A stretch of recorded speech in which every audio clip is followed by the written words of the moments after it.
Dick Powell thought he was done with danger. He'd survived musicals, survived the studio system, and reinvented himself as a hard-boiled detective. But Pitfall, that nearly ended him. Not from a stunt, from a stalker who thought the movie was real. The cameras captured suburban nightmares in perfect shadow. The villain went method before method acting existed. And one scene, they shot it with a real gun, loaded with real bullets because the director didn't trust blanks.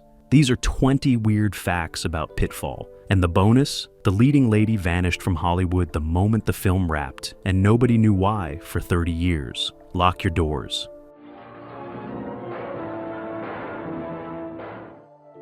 Number 1. Dick Powell wasn't supposed to be in film noir at all. For over a decade, he'd been Warner Brothers' golden boy, the baby-faced crooner who sang and danced his way through dozens of musicals. Top hat, white tie, million-dollar smile. But by the mid-1940s, Powell was suffocating. He was pushing 40, and the studio still wanted him playing college kids serenading co-eds. So he did something radical. He walked away from his contract, from the security, from everything he'd built, and bet his entire career on one film, Murder My Sweet, in 1944. It worked. Suddenly, the song and dance man was Philip Marlowe, bruised, cynical, dangerous.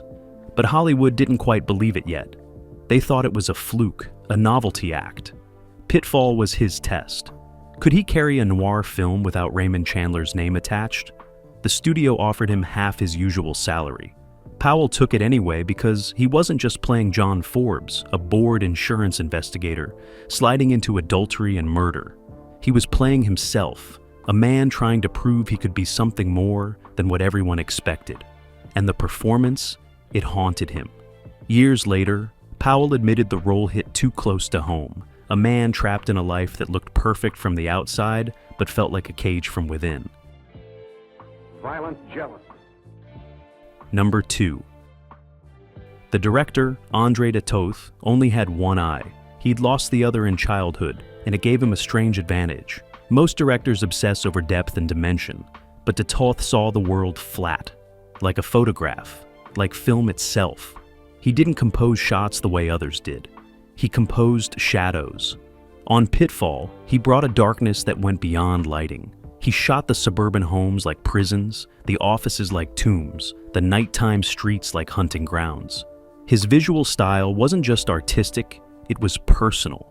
De Toth understood what it meant to see the world differently, to navigate a reality where something fundamental was missing.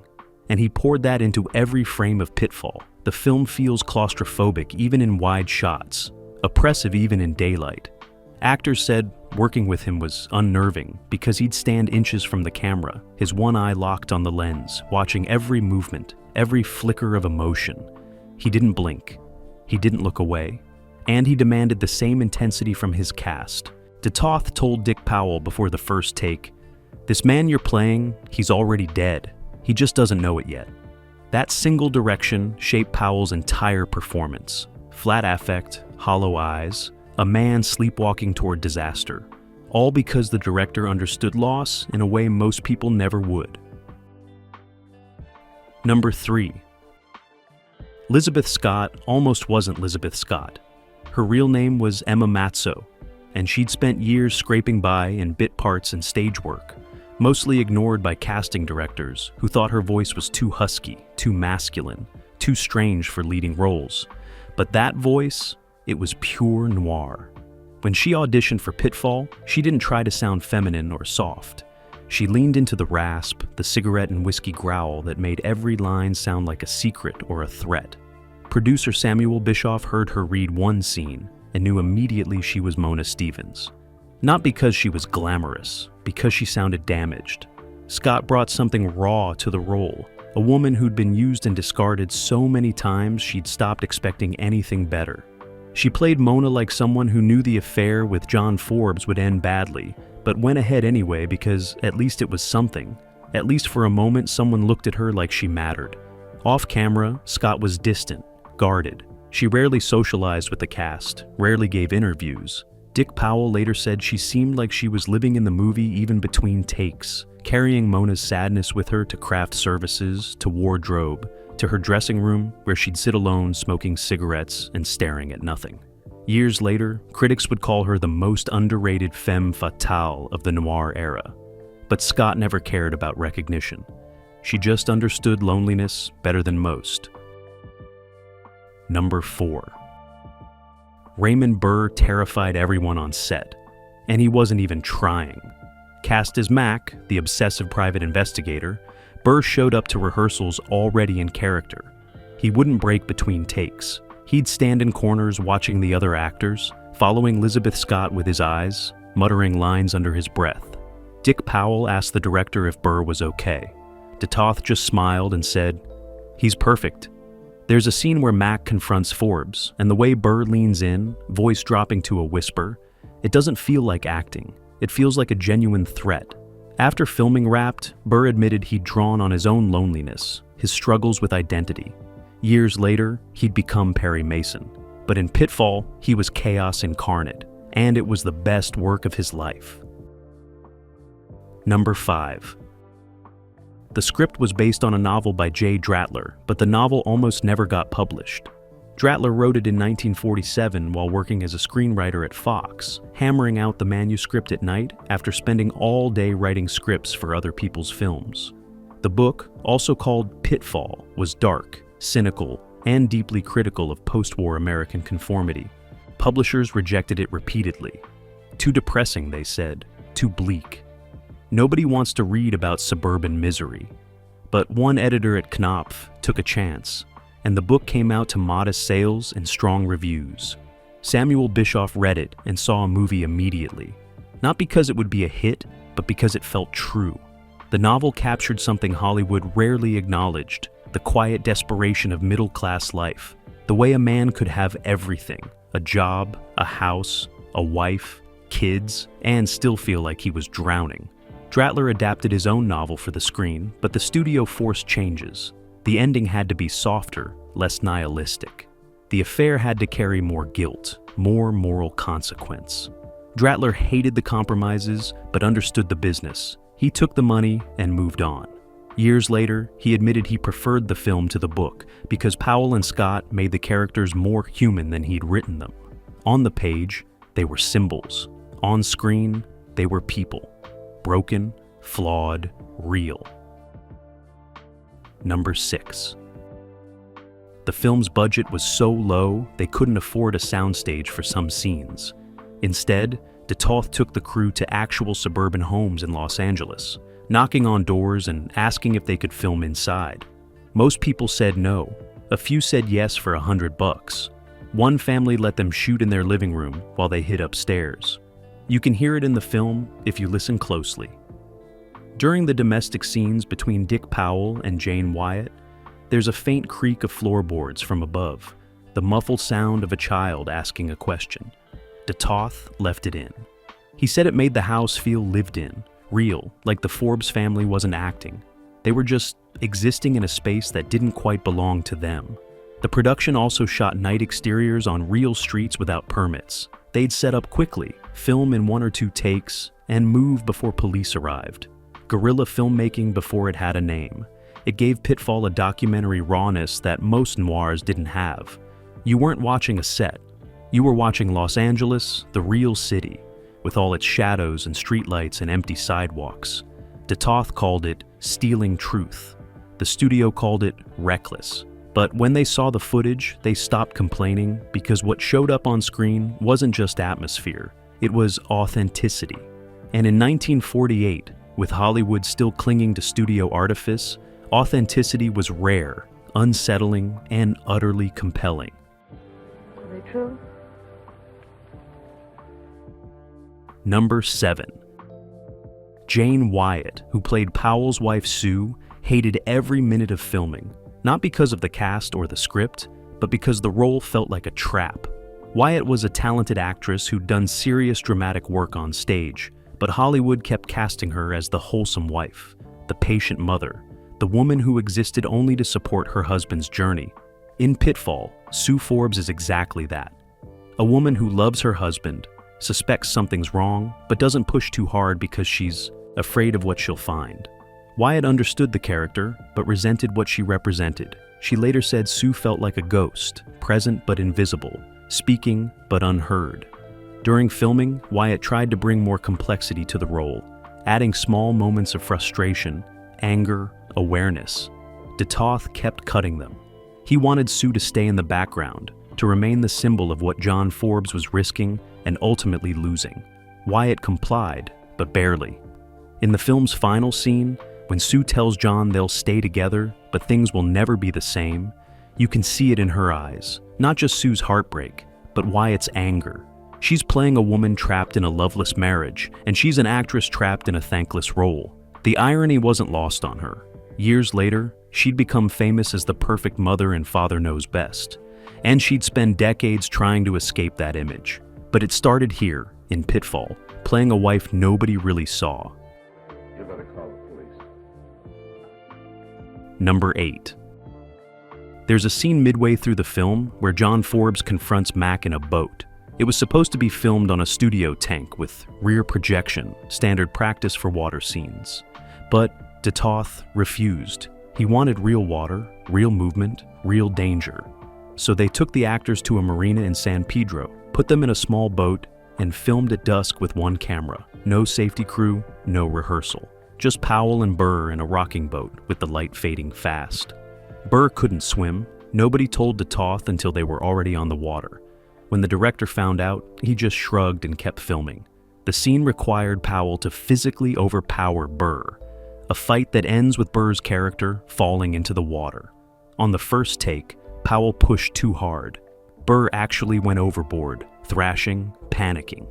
The crew had to pull him out, soaking wet, coughing up seawater. DeToth asked if he could do it again. Burr, still dripping, said yes. They did 3 more takes. The final version in the film, that's the real fear in Burr's eyes. Not acting, survival. Powell later apologized profusely. Burr just laughed and said, "Now I know what drowning feels like. I'll use that someday." He never did. But the scene in Pitfall, it crackles with genuine menace and genuine danger. Because for a few minutes, both were real. Number 9. The film almost got shelved because of the production code. Joseph Breen, the chief censor, flagged Pitfall for depicting adultery without sufficient moral punishment. His office sent pages of notes. John Forbes had to suffer more. Mona had to be punished. The wife had to be more sympathetic. The ending had to make clear that straying from marriage leads to ruin. The studio complied with most demands, adding scenes of Forbes racked with guilt, making Mona more explicitly a victim, softening Sue's edges. But they drew the line at the ending. Breen wanted Forbes to go to prison or die. The filmmakers refused. They argued the real punishment was subtler, more devastating. John Forbes would go back to his life, his job, his wife, his routine, but he'd lost something he could never get back. Not his family, his illusions. The ending shows Forbes and Sue together, but separate. 2 people sharing a house, but not a life. Breen hated it.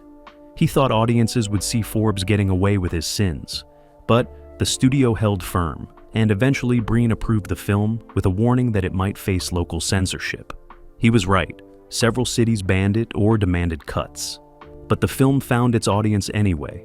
People who recognized the ending not as a happy resolution, but as a different kind of prison. One without bars. Number 10. On the final day of shooting, something happened that nobody talks about. It was late, past midnight.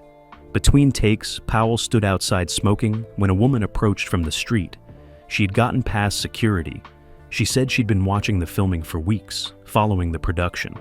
She told Powell she understood John Forbes, his pain, his choices. Then she said something that made Powell go cold. "I forgive you for what you did to her." Powell asked who she meant. The woman just smiled and walked away, disappearing into darkness. Security never found her.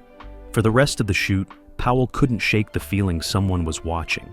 That emptiness in his eyes during the final scene, that wasn't acting. Sometimes the darkness you create on screen finds a way back. Number 11. The film's most disturbing scene almost didn't make it past the first edit. When Mac breaks into Mona's apartment, the camera lingers on his face as he touches her belongings, runs his fingers over her clothes, sits on her bed. It's voyeuristic, invasive, deeply uncomfortable. The studio wanted it cut entirely. Too creepy, they said, too suggestive. But Datoth fought for it because that scene was the entire point. Mac wasn't just a villain, he was a stalker, and in 1948, that word didn't exist yet in the cultural vocabulary. There was no language for what Burr was portraying, a man whose obsession had curdled into ownership, who believed that watching someone, wanting someone, gave him rights over them. Datoth had based the scene on a real case he'd read about in Los Angeles, a private investigator who'd been arrested for breaking into a woman's home repeatedly, not to steal, just to be close to her things. The detective claimed he loved her. The woman said she'd never met him. The case went nowhere, dismissed as harmless obsession. Datoth never forgot it. He told Burr to play the scene like a love scene, tender, intimate, reverent. Burr understood immediately. When you watch it, you're not seeing violence. You're seeing something worse, the complete erasure of another person's autonomy, their right to exist without being consumed by someone else's fantasy. The studio finally left it in, mostly because they didn't know how to articulate what made it so disturbing. Audiences felt it though, women especially. They squirmed in their seats, recognizing something they'd experienced but never seen acknowledged on screen. Number 12. Dick Powell carried a gun to set every day after the stalking incident. Not a prop. A real loaded revolver in his jacket pocket. The crew knew. Datoth knew. Nobody said anything because Powell had become genuinely paranoid. The woman who'd approached him that night hadn't stopped. She started sending letters to the production office, rambling pages about John Forbes, about destiny, about how she and Powell were meant to be together. Studio security intercepted most of them, but one got through to Powell's dressing room. It was waiting on his chair one morning, a single page with just 4 words. "I'm watching you perform." Powell demanded increased security. The studio hired an extra guard, but it didn't help. Powell couldn't shake the feeling of being observed, stalked, hunted. It affected his performance in the final weeks of shooting. Watch the later scenes closely. Powell's eyes keep darting to the edges of the frame, checking shadows, scanning crowds. Datoth loved it. He told Powell to keep doing it, that the paranoia made John Forbes feel more trapped, more desperate. Powell didn't have the heart to tell him it wasn't acting. Years later, Powell would only discuss Pitfall in interviews reluctantly. When pressed, he'd say it was a good film, but a bad experience. The woman was never identified.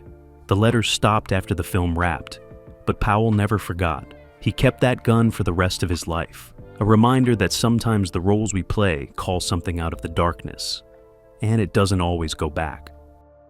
The raging fury of a guilty conscience. Number 13. Lizabeth Scott's contract had a bizarre clause nobody understood until years later. She was prohibited from smiling in any promotional materials for Pitfall. Not discouraged, prohibited. Every photo, every poster, every press appearance, Scott maintained the same expression. Blank, distant, haunted. Journalists thought it was artistic. Her co-stars thought she was method acting, but the truth was stranger. Scott had negotiated the clause herself. She'd grown tired of being marketed as just another pretty face, another starlet smiling for cameras. She wanted to be taken seriously, so she made it impossible for the studio to sell her any other way. Without glamour shots, Scott's star never rose as high as her contemporaries. She was respected, admired, but not famous. And, secretly, that's exactly what she wanted. Number 14. The jazz score almost destroyed the film's entire mood. The original composer brought in by the studio delivered a soundtrack that was too upbeat, too energetic, completely wrong for the material. Datoth listened to the first playback and walked out of the screening room. He told the producer he'd rather release the film silent than use that music.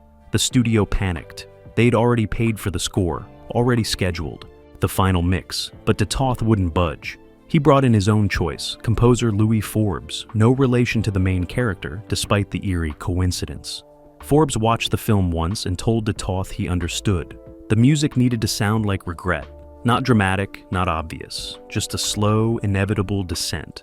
Forbes composed a score built around minor key piano and muted brass, melodies that never quite resolved, that hung in the air like unanswered questions. There are long stretches in Pitfall where the music barely registers consciously, but subconsciously it's working on you, creating unease, tension, sadness. The studio hated it. They said it was too subtle, that audiences wouldn't notice it. Forbes just smiled and said, "Exactly. The score isn't there to be noticed. It's there to be felt, and it works." Watch Pitfall with the sound off. It's a competent noir. Watch it with Forbes' score. It's devastating. That difference, that's the power of understanding, that sometimes the quietest choices cut the deepest. Number 15. Jane Wyatt had a nervous breakdown 3 weeks after filming.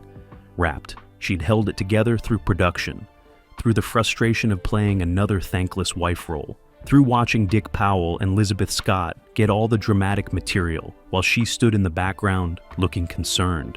But the moment she finished her last scene, something in her collapsed. She checked herself into a private sanitarium in Pasadena, told no one except her husband and her agent. The studio found out anyway. They sent representatives to convince her to do publicity for Pitfall. Wyatt refused to see them. She spent 6 weeks in treatment, not for any dramatic reason, not from substance abuse or trauma, just from exhaustion. The exhaustion of pretending, of smiling, of being endlessly supportive of other people's stories while her own dissolved into the background. Her doctor said she was suffering from what they then called nervous fatigue. Today we'd call it burnout, depression, the cumulative weight of erasure. Wyatt eventually recovered and went back to work. She never mentioned the breakdown publicly, but friends said she was different after Pitfall, more guarded, more careful about which roles she accepted. When Father Knows Best came along years later, she took it knowing exactly what it was, a prison made of wholesomeness. But at least it paid well, and this time, she wouldn't break. She'd just endure. Sometimes that's the only choice that's left.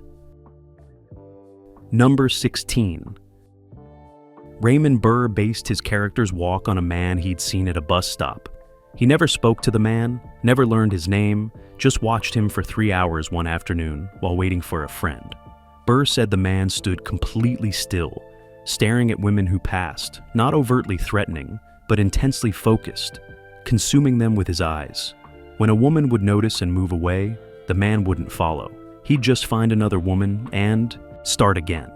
Burr was fascinated and horrified. Here was obsession in its purest form, patient, relentless, detached from any real human connection. He studied the man's posture, the slight forward lean, the way his hands hung at his sides, not fists, just loose, waiting. When Burr showed to Toth what he'd developed, the director went silent for a long moment, then said, "That's terrifying. Don't change anything." Throughout Pitfall, Mac moves like that, like a man who has all the time in the world, because in his mind, his target isn't going anywhere. She's already his. He just hasn't collected her yet. Critics called Burr's performance unsettling and memorable, but couldn't articulate why. It was the walk, the patience, the complete absence of doubt. Burr never saw that man again, never learned if he was dangerous or just lonely or something in between. But he carried that image with him for the rest of his career. Sometimes the most honest performances come from the most random observations, from watching strangers and recognizing something we'd rather not see.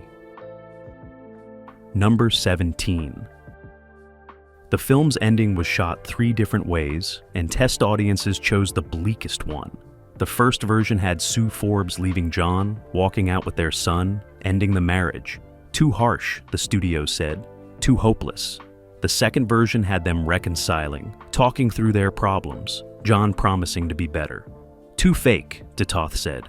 Nobody believed it, so they shot a third version, the one that made the final cut. Sue stays, John stays. But nothing is fixed. They're together in the same house, the same marriage, but the warmth is gone, replaced by police accommodation. They'll go through the motions, raise their son, pretend for the neighbors. But they both know the truth. This isn't forgiveness, it's resignation. When they screened all 3 versions for test audiences, the results shocked everyone. Audiences overwhelmingly preferred the bleakest ending, not because it was satisfying, because it was real. People recognized that ending. They'd lived it or seen it or feared it. The ending where nobody wins, nobody changes, and life just continues in diminished form. The studio wanted to override the test results, but the producers stood firm. If this is what audiences wanted, this is what they'd get. Pitfall was released with the ending intact, and it became one of the most discussed aspects of the film. Critics argued about whether it was moral to show a marriage surviving without healing, but audiences knew better. Sometimes survival is all you get, and sometimes that's not enough, but it's still more than nothing. Number 18.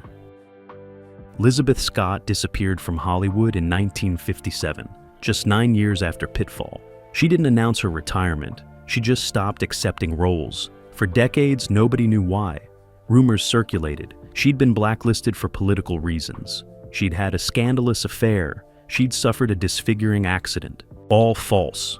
The truth didn't emerge until 1988, when a film historian tracked her down to a small apartment in Los Angeles. Scott finally explained. She hadn't been driven out. She'd walked away because Hollywood had stopped interesting her. After Pitfall, she'd made a string of noirs, always playing variations of Mona Stevens, the damaged woman, the femme fatale, the victim. The roles paid well, but they were suffocating. Scott wanted to play comedy, wanted to play strength, wanted range, but casting directors only saw one thing when they looked at her: that husky voice, those sad eyes, that aura of elegant defeat. So she quit, walked away at the height of her career, and never looked back. She spent the next 30 years living quietly, reading, traveling, existing outside the machine that had tried to define her. When asked if she regretted it, Scott laughed. "I regret nothing," she said. "I did what I came to do. I don't need to keep proving it forever." She died in 2015 at 92, having outlived almost everyone she'd worked with. Her obituaries called her a forgotten star, but Scott wouldn't have cared about that designation either. She'd already decided what mattered, and it wasn't being remembered, it was being free. Number 19. The film was remade in 1962 as a television movie, and it was a complete disaster. Everything that made Pitfall work, the moral ambiguity, the shadow photography, the adult themes, was stripped away for network television. They cast younger actors, added a jazzy opening theme, turned Mac from a menacing stalker into a comic buffoon. The affair between John and Mona became a friendship with no physical contact. The ending had Sue and John dancing in their living room, completely reconciled as if nothing had happened. The TV version aired once and was never repeated. Critics savaged it. Audiences ignored it. Andre de Toth saw it at a friend's house and left halfway through without comment. He never publicly discussed the remake, but people who knew him said it wounded him deeply. Not because his work had been copied badly, because it proved how easily meaning could be erased, how a story about the cost of conformity could be turned into a celebration of conformity with just a few script changes and better lighting. The TV movie vanished from circulation, but its existence served as an accidental reminder. Some stories only work when they're willing to be dark, when they're willing to show the pitfall not as something you climb out of, but as something you live in, forever. The original Pitfall understood that. The remake didn't, and audiences could tell the difference even if they couldn't articulate it. Because truth, even uncomfortable truth, resonates. Lies, even comforting lies, just echo in empty spaces. Number 20. Dick Powell never made another film noir after Pitfall. He transitioned to directing, producing, eventually becoming a television executive. When interviewers asked why he stopped acting in noir, he'd give polite answers about wanting new challenges, about aging out of leading man roles. But once, late in life, he told the truth.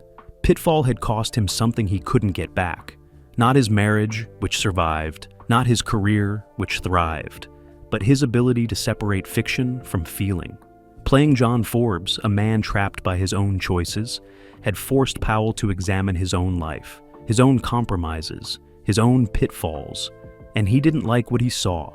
The fame, the money, the success, none of it had made him happier, just busier, just more distracted from the emptiness underneath. After Pitfall wrapped, Powell looked at his life and made a decision. He'd stop pretending to be other people and figure out who he actually was. It took him years. He never claimed to fully succeed. But he tried, and that mattered more than any role he could have played. In his final interview before his death in 1963, Powell said something revealing. "Pitfall wasn't a movie," he said. "It was a warning, and I was smart enough to listen." What the warning said, he never elaborated, but people who knew him understood. Sometimes the roles we play tell us truths we'd rather not hear, and sometimes, if we're lucky, we hear them in time. Bonus fact: there's a deleted scene that only exists in script form. After John Forbes shoots Mac in self-defense, there was originally a sequence where he returns home, cleans the gun, and hides it in the garage. Then he sits in his car for an hour, not crying, not thinking, just sitting in darkness, waiting for the police to come. They never do. Eventually, he goes inside, kisses his sleeping son, and lies down next to his wife without waking her. The scene was filmed but cut because the studio thought it was too slow, too internal, too depressing. De Toth fought to keep it, but lost. Years later, he said that scene was the entire movie in miniature. A man waiting for consequences that never arrive, punished not by justice but by his own conscience, lying next to someone he loves but can no longer reach. The footage was lost in a studio fire in 1952. Only the script pages remain, yellowed and fragile, preserved in the De Toth collection at a film archive in Budapest. Film scholars who've read it say that scene would have made Pitfall not just a great noir, but a masterpiece. But maybe its absence is appropriate, because Pitfall isn't about what happens. It's about what doesn't happen, the conversation that never occurs, the forgiveness that never comes, the life that continues but never heals. Some things are better left in darkness, implied but never shown, because that's where they live anyway. In the spaces between words, in the silence after the last shot fades to black.